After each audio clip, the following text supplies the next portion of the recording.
अस्सलाम वालेकुम नाज़रीन, आप यूट्यूब चैनल देख रहे हैं। मैं इमरान खान हूँ। मैं बहुत सारी तफसीलात हैं आपके साथ शेयर करनी है, लेकिन सबसे पहले इमरान खान साहब के हवाले से चंद दिन पहले मैंने आपको बताया था कि जेल में उनकी सिचुएशन क्या है। मैंने आपको बताया था कि उन मल्टीपल इशूज़ हैं खान साहब को और उनके ऊपर बहुत सारी पाबंदियाँ लगी हैं जेल में। अभी जो लेटेस्ट इन्फॉर्मेशन है, पिछले 1-2 दिनों में जो कुछ हुआ, मैंने दोबारा इन्फॉर्मेशन निकाली है, जेल से निकाली है, मैं आपके साथ शेयर करता हूँ। इमरान खान साहब को शेव का सामान दिया गया है। शेविंग का सामान उनके पास नहीं था। उनके जो दाढ़ी के बाल हैं वो बढ़ रहे थे, तो उनको शेव का सामान दिया गया है, यानी एक पाबंदी ये खत्म हुई। और रेजर का, क्योंकि एक रेजर दिया जाता है कैदी को, इमरान खान साहब को पूरा पैकेट दिया गया है। जेल में ऐसा नहीं होता नॉर्मली, लेकिन इमरान खान साहब को पूरा पैकेट दिया गया है। आमतौर पे जब किसी कैदी को एक रेजर दिया जाता है तो इस्तेमाल करने के बाद वो वापस उसको देना होता है और वहां पे कोई मुलाजिम खड़ा रहता है करीब। तो यहाँ इमरान खान साहब को पूरा उसका एक पैकेट दिया गया है, जो मेरे पास जेल से इन्फॉर्मेशन है। जो स्टोर कीपर है उसने कुछ जरूरी सामान भी, जो इमरान खान साहब ने कहा था, जो सामान उन्होंने मांगा था, सारा नहीं, लेकिन जो जरूरी सामान है उसमें से बहुत सारा सामान इमरान खान साहब को मुहैया कर दिया है। इमरान खान साहब को अखबार की सहूलत अब वापस मिल गई है। जब हमने ये वीलॉग किया था उस वक्त तक नहीं थी, उसके बाद अब वापस मिल गई है। 2 दिन पहले इमरान खान साहब ने दोपहर का खाना लेने से इनकार कर दिया था। जेल में ये छोटी बात नहीं होती, बड़ी बात होती है। तो उसके बाद जो है वो खाने का, मैंने आपको बताया था कि जो प्रॉब्लम्स आ रही थी, फिर अमले के लोग पहुंचे, उन्होंने इमरान खान साहब से मुज़ाकरात किए और उन्होंने बताया कि जी हमारी क्या मजबूरियां हैं।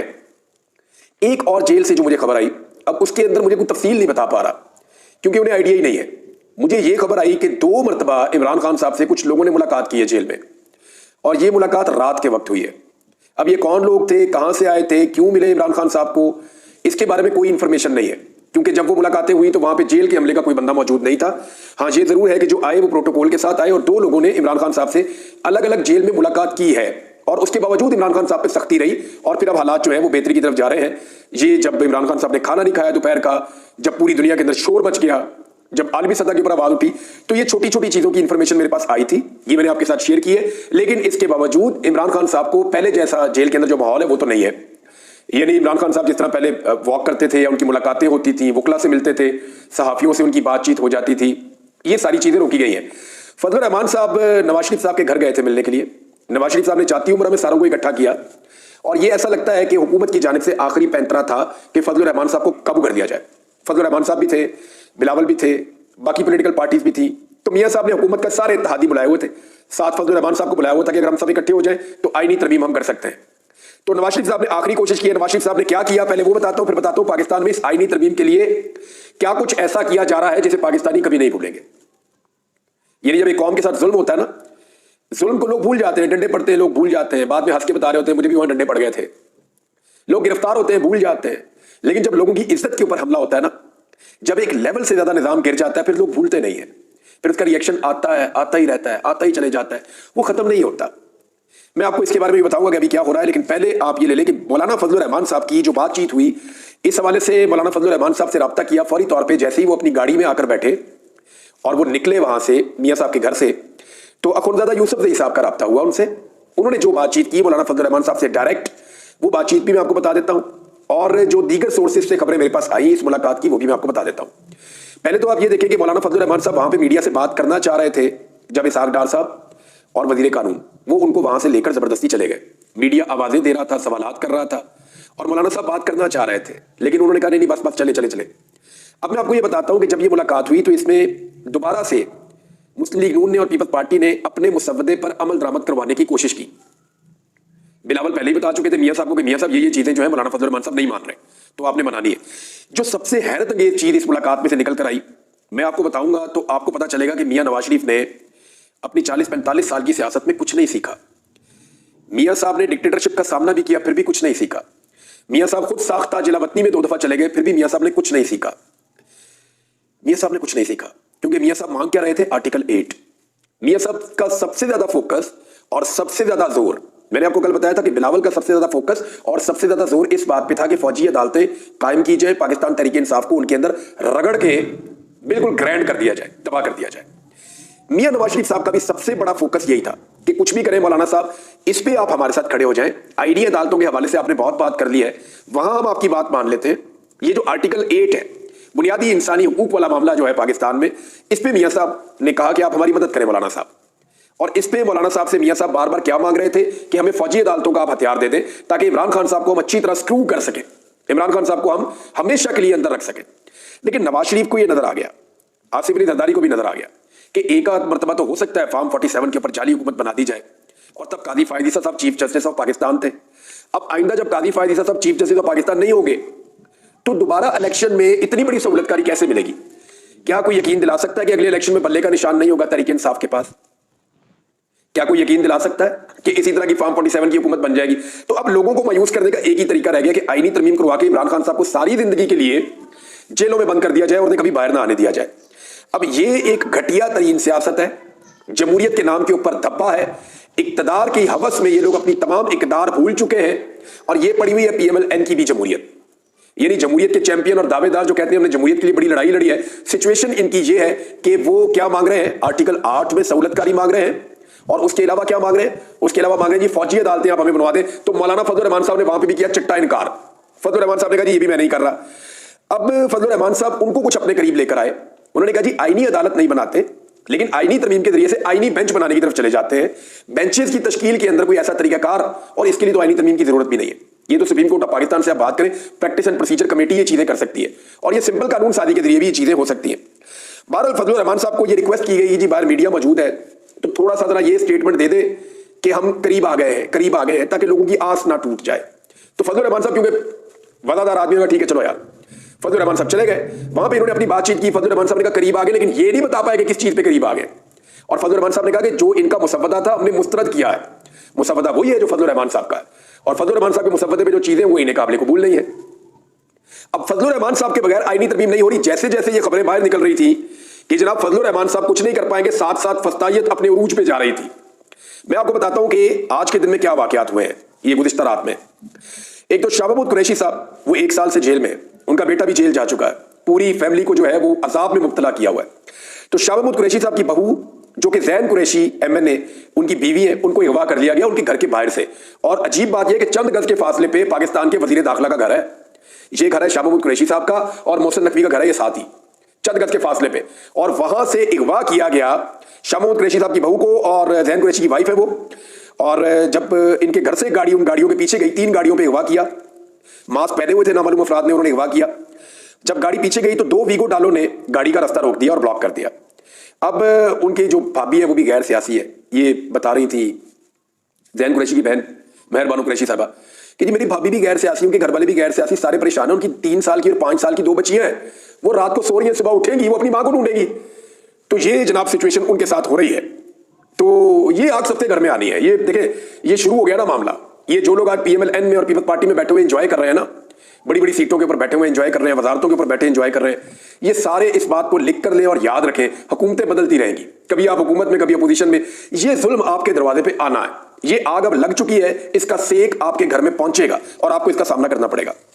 एहसन रियाज फतियाना अगवा है, आपको पता है रियाज फतियाना साहब का बेटा, उनकी वाइफ गई, सूबाई असेंबली की मेंबर भी है वो जाती है जनाब पंजाब असेंबली में, और वहां खड़ी होकर रो पड़ी वो, और रोते हुए उन्होंने बताया मेरे बेटे को अगवा किया, हमने अदालत में केस किया और सुबह मेरे बेटे को छोड़ दिया जिस दिन केस लगना था।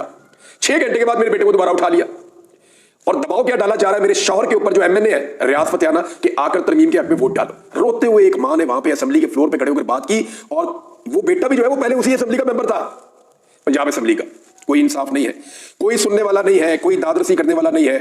चौथी खबर, ये एक और भी आप ले लें, ये फयाज छजड़ा साहब, इनके बारे में बता रहे हैं, ये MNA है जी, इनके बारे में बताया जनाब हामिद रजा काज़मी साहब ने। उन्होंने कहा जी इनके 12 साल बेटे को उठाकर ले गए, बेटे के सीने का जो मांस है उसे और नाखूनों को प्लास से पकड़ रहे थे, और ये सारा जुल्म बच्चे की मां को दिखाया जा रहा था, सिर्फ इसलिए कि वोट चाहिए आईनी तरमीम के लिए। फिर उन्होंने ये कहा कि हमारे पास कॉल रिकॉर्ड्स मौजूद हैं कि MNAs को कॉल करके 75 करोड़ 80 करोड़ की ऑफर्स की जा रही है। एक MNA को 1 अरब 5 करोड़ तक की भी ऑफर की गई है।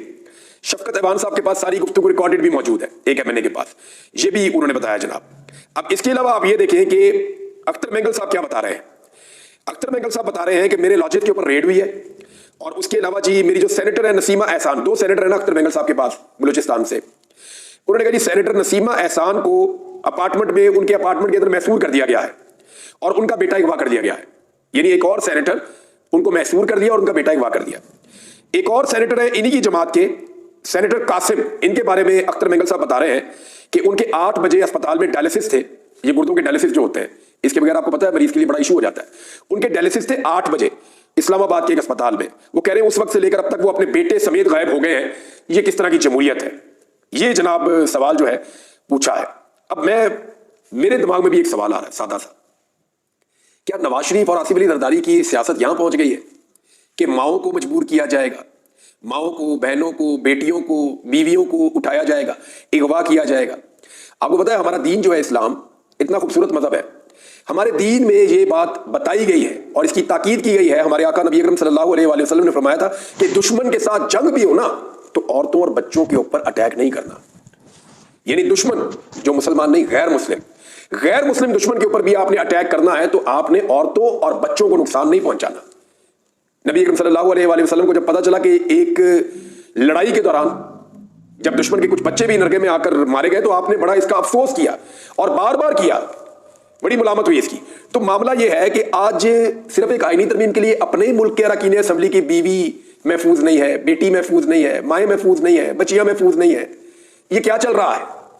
ये कितना जुल्म है, इसका आप अंदाजा कर लें कि क्या काजी फायद ईसा साहब जो इस वक्त पाकिस्तान के चीफ जस्टिस ऑफ पाकिस्तान है, चंद दिन के लिए रह गए हैं, क्या जाते जाते उन्हें नजर नहीं आ रहा? वो रोजाना कहते हैं कि असेंबली जो है, या वो इस ऐवान को ये कहते हैं बार बार कि ये मुकद्दस ऐवान है, वो पार्लियामेंट को सुप्रीम कहते हैं बार बार। तो पार्लियामेंट के मेंबर्स की माएं बहनें उठाई जा रही है, बेटियां उठाई जा रही है, बहुएं उठाई जा रही हैं। काजी फायद ईसा साहब आप किधर हैं? ऐवान को आप मुकद्दस कहते हैं, ये आग रुकेगी नहीं, ये सबके घरों तक आएगी। जजेस इंसाफ नहीं देंगे तो उन्हें भी एक दिन इसका सामना करना पड़ेगा। मैं आपको लिख कर दे रहा हूं, मैं बार बार कहता था कि जुल्म चंद सहाफियों पे हो रहा है, बाकियों पे भी होगा। और फिर मेरे देखते ही देखते बाकी सहाफी भी इसके नरगे में आए। अब पाकिस्तान तहरीक इंसाफ के ऊपर बहुत ज्यादा दबाव है। दबाव इस बात का कारकुनों की जानिब से कि एहतजाज की कॉल दी जाए और एक फाइनल और बड़ा एहतजाज किया जाए, स्पेशली इमरान खान साहब के मामला को लेकर। और तहरीक इंसाफ के कारकुन ये कह रहे हैं, खुलकर कह रहे हैं कि अगर ये काली तरमीम हो गई तो फिर इमरान खान साहब कभी भी बाहर नहीं आएंगे।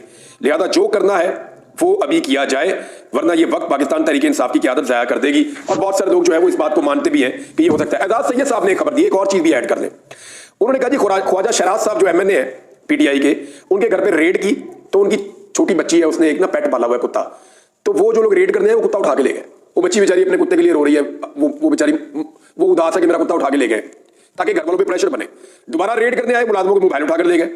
अब जुनैद अकबर और इकबाल अफरीदी इन दोनों ने बताया कि हमें पेशकश की गई है और बड़ी अमाउंट्स की पेशकश की गई है कि जनाब आप हमसे पैसा ले लें और आईनी तरमीम में वोट डाल दें, आईनी तरमीम के हक में। तो ये क्या करना चाह रहे हैं आईनी तरमीम से? वैसे ही मुल्क के ऊपर को कब्जा कर ले, इमरजेंसी मार्शल लगा दे मुल्क पे। यानी हद होती है किसी चीज की कि औरतों को उठा लेना, बहुओं को उठा लेना। मेरी अभी तक दिमाग में ये बात मुझे समझ नहीं आ रही कि ये किस लेवल तक हम पहुंच गए हैं। फरवरी 2024 में जब इलेक्शन हुआ ना, उससे पहले मुझे बहुत वार्न किया गया था, मना किया गया था, तो मैंने अपना काम किया। जब मैं फॉर्म 45, फॉर्म 47 सिंप्लीफाई करके पाकिस्तान के लोगों को बता रहा था और उन दिनों में इन्होंने हुकूमत बनानी थी जाली, तो मुझे अचानक एक दिन मैं सोकर उठता हूं, मुझे पता चलता है जी मैंने काजी फायद ईसा की जान को खतरे में डाल दिया है मुबारक सानी वाले केस को इस्तेमाल करके। हालांकि मेरे फरिश्तों को भी नहीं पता। मुझे उस केस के अंदर जनाब उठा लिया जाता है और फिर मुकदमे कोई और बना लिए जाते हैं। पहले अगवा किया जाता है, उस केस का हवाला दिया जाता है, बार बार उसकी बात की जाती है। जो लोग मुझे उठाकर लेके जाते हैं वो भी इसके बारे में बात करते हैं। डीजी एंटी करप्शन ने खुद मुझे कहा, मैंने कहा यार मुझे निकाल के तो दे कोई चीज, मैंने क्या किया है? कुछ नहीं था उसके बाद। फिर मेरे पे एक मुकदमा बनाया, फिर दूसरा बनाया और फिर मैं 3 हफ्ते के बाद बाहर आया जब तसल्ली से इन्होंने अपनी फॉर्म 47 की हुकूमत बना ली थी। अभी दोबारा मैं देख रहा हूं कि गुज़िश्ता 24 घंटों से वही सारे अकाउंट रीएक्टिव हुए हैं PMLN के मीडिया सेल के, और वो दोबारा से मेरे खिलाफ एक प्रोपेगेंडा कर रहे हैं कि ये जो बच्चों ने एहतजाज किया है इनको मैं लेकर आऊं एहतजाज करने के लिए, मैंने उकसाया। मैं बहुत क्लियरली आपको कह दूं, मैंने बड़ी जिम्मेदारी के साथ इस वाकये को रिपोर्ट किया है, एक एक एंगल को कोट करके रिपोर्ट किया कि ये बात उसने की और ये बात उसने की, और मैंने जो तशद्दुद हुआ उसकी भरपूर मजम्मत भी की है। और साथ मैंने ये भी कहा है कि इसके ऊपर एक आजादाना कमीशन बनाया जाए ताकि दूध का दूध और पानी का पानी हो। ये तजवीज भी मैंने दी है। लेकिन एक मरतबा फिर ये खेल खेल रहे हैं। मुझे ऐसा लगता है कि मुझे दोबारा उठाने की, गिरफ्तार करने की इन्होंने तैयारी की है। और जो वजह मुझे समझ आती है वो ये है कि ये मकरूह किस्म की एक आईनी तरमीम आ रही है, तो इन्हें ये लगता है कि दबाव बहुत ज्यादा ना हुकूमत के ऊपर, बहुत शदीद दबाव है हुकूमत के ऊपर इस आईनी तरमीम के लिए। तो अब वो ये सोच रहे हैं कि कम से कम मेरी आवाज को दोबारा बंद कर दिया जाए। तो ये है जनाब सिचुएशन। मेरी जिम्मेदारी है, मैं आपको बता दूं, मैंने बताया कि ये जालिम है, ये जुल्म कर रहे हैं, बच्चों को लहू लहान करने की इजाजत हम किसी को नहीं देंगे।